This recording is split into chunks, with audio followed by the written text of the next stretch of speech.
himself, sir. Airport has got a great potential to drive a state, and there are numerous examples like this. I can take the example of Shamshabad Airport, which was done in Hyderabad under then Chief Minister. He was there, sir. He is now Chief Minister of Andhra Pradesh also, Chandrababu Naidu ji. He took this village and Shamshabad, where they have collected 5,000 acres. And that 5,000 acres at that time, people were saying, why do you need 5,000 acres for the airport? And today, if you look at it, after 20 odd years, sir, that 5,000 acres is not enough right now for the services that the airports are requiring. And this is a challenge many big cities are facing today. Chennai, Mumbai, Kolkata, all these places, if you see, all of them are very tightly knit into small lands right now. And we want to expand those airports, but there is no land available. And if you want to acquire more land, the price of the land has become so much that it is totally unviable to do expansion in those areas. So I am advising all the members here, and also through you to the states that you represent, that if you can focus on getting that land parcels today itself, you are going to create airport infrastructure which is going to be useful for generations to come.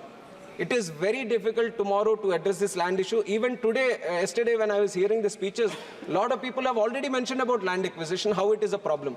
Right now only, if you want to take those areas for airport development, there is a lot of land acquisition problems just like anywhere else. So we have to tackle this problem, sir. And from our side, whatever support is needed from the central government, we are going to provide just like we have done for the last 10 years.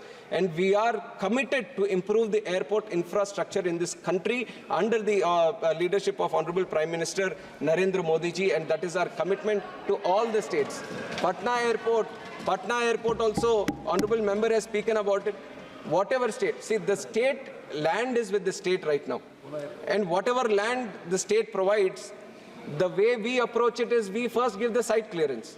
We do an inspection, thorough inspection. Can an airport come here? Can it be viable?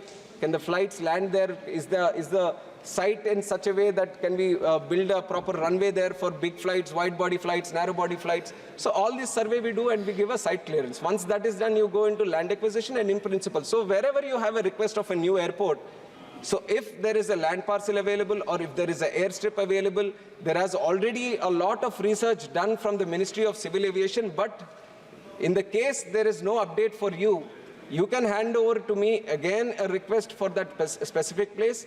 I will give you a specific update on what that site, the status of that site is, and with the cooperation from the state and central government, I can assure you if everything goes perfectly, then we can very soon build an airport in that place. So don't restrict yourself. If you have any place in mind, please let me know so that I can get it inspected, and I'm going to provide all support from the ministry so that we can build airports there. So that was regarding the airport, individual airports, and especially during connectivity. For connectivity also, there have been a lot of requests. We have an airport now, we want to improve on the connectivity. Now again, connectivity is a market-driven exercise that is being done by the airlines. We don't have a specific rule saying, or we don't have the specific power to say to the airlines, ki, acha, you just have to start this route from today. But through RCS, we have done a bidding process where these unconnected routes or unserved airports, underserved airports, they are all given certain viability gap funding so that the unconnected airports are connected. So in that sense, if there is any airport which comes under the RCS category, then definitely we are going to provide the support and ensure that proper connectivity is given. And all other requests that you have, let it be for domestic flights or international flights. And even though that is not the direct responsibility of the government, we are trying through a favorable way to push the request to the airlines so that they can be considered as and when there is a possibility of considering them. Sir, these are some of the main issues that were mentioned yesterday. And other than this, sir, I think any issue from any member that has been raised, and especially Saugadda, he's not here. But one thing, I take objection from what he has said, sir. Buddhist circuit. Sir, your Buddhist circuit is also there, and we are definitely going to sit with the state government and do it, sir. And also, if Honorable Speaker sir was there, I would have told him also we have given site clearance for Kota Airport, where he has been very strongly pursuing from his side also. And sir ये शुरू होगा तो सारे का एक एक आ जाएगा. मैं अलग से दे दूंगा सर, सबका अलग से दे दूंगा.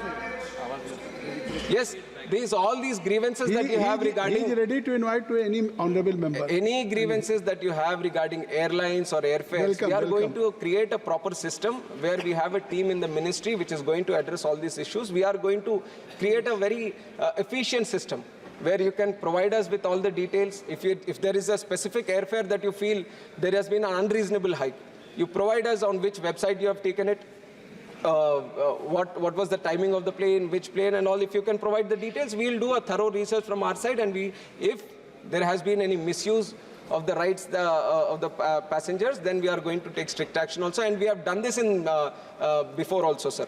And other than the one... No, please, kindly you address to the chair. Sir, like I said, land is totally state subject, sir. Land is totally state subject. If you feel somewhere it is very high, then it is up to the state only to look at alternate land proposals. We are not saying that airport should be restricted to one specific area. You can look at 4 or 5 areas and we can provide you with all the inputs where it can be feasible. So if there is a certain parcel that becomes very expensive, it is up to the state to look at other alternatives also. And I would like to take the point of Saugat Daji when he has... Kani Moji ji, is it not fair? I think so.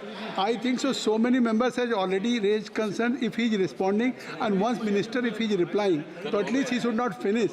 So I think so should not. No, you can ask later on. When I will allow you, you can ask later on. Sir, I will say that I'm very, very accessible to everyone, sir. Any request that they have, I'm willing to meet anyone at any time that they specify. I'll give them proper update. You take a cognizance of Kani Moji. Yes, Thoothukudi Airport, sir, definitely we take. There is a terminal building under construction there, and you have also requested many times to speed up the process, and our ministry is trying to push it up also. And Mumbai may be here, sir, Navi Mumbai Airport, which is a game-changer airport for the whole Mumbai city, and that a lot of people have expressed concern on when it is going to open. It's been going on for a long time, but I personally visited that airport. I've taken a review, sir, and we have given a strict deadline that by April 1st, the first flight has to land and take off from that place, and we are ensuring that they stick to their deadlines. There is... April 2nd kar dein usko. So many of the airports, we are trying to put a time-bound deadline so that they complete their work on time, and people can access all these airports, sir. And coming back to this last point that I wanted to mention, Saugadda has mentioned that everything is getting privatized. Airlines, Air India दे दिया आपने, तो अब तो कोई ये seat का upgrade भी किसी से पूछ नहीं सकते. ये सर पहले होता होगा सर ये सिफारिश कल्चर 2014 से, और इसी सिफारिश कल्चर के साथ एयर इंडिया का कर्जा 80,000 तक चला गया सर. उसी के वजह से ये नुकसान हुआ. एयर इंडिया पूरा हमें छोड़ना पड़ा.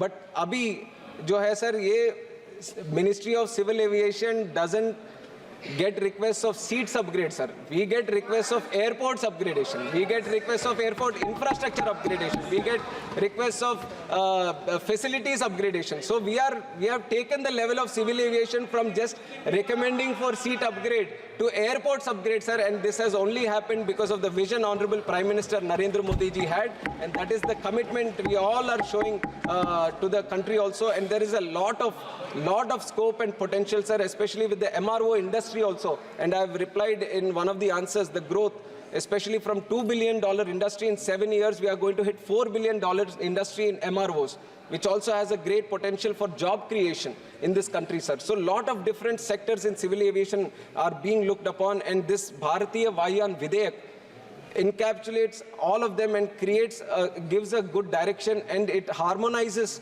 all the SARPs that have been set by ICAO, which is a United Nations agency for civil aviation. And we are globally trying to maintain a top standard where we just don't operate within ourselves, but we set standards for the whole world itself.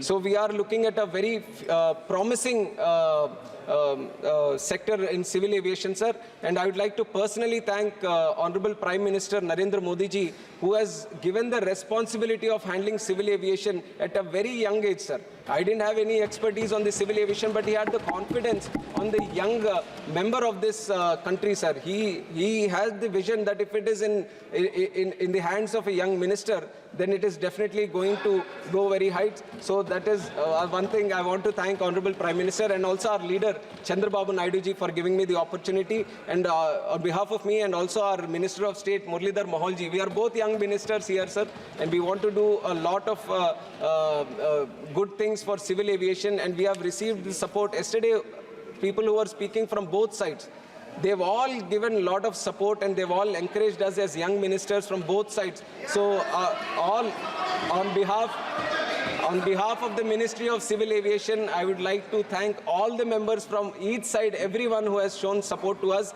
And with this kind of support that you are giving to the Civil Aviation Ministry, we are sure that we are going to reach #1 in the domestic aviation market in the whole world. And that is still our commitment. And while I say that is our commitment, we are going to ensure that in whatever we do in this civil aviation ministry, it is going to be addressed as civilian aviation ministry. Civilian is going to be the topmost priority for us, and that we are going to ensure, sir. And for that, this bill plays a very important role, Bharatiya Vayan Videyak. And I request the whole House, just like they've supported through their speeches yesterday, to support in the passing of this important bill, which creates and gives a new direction for the civil aviation industry in the country. And with these words, I thank you once again for giving me the time. Thank you very much, sir. Kani Modi ji. ఇప్పుడు operation లేకుండానే మోకాళ్లకు plasma treatment. మీ orthopaedic సమస్యలన్నిటికీ robotic technology ద్వారా తక్కువ ఖర్చుతో శాశ్వత పరిష్కారం. Free consultation. ప్రతి treatment పై 20% discount. ఈ ఆఫర్ కొద్ది రోజులు మాత్రమే. త్వరపడండి. V9 hospitals 9281465842.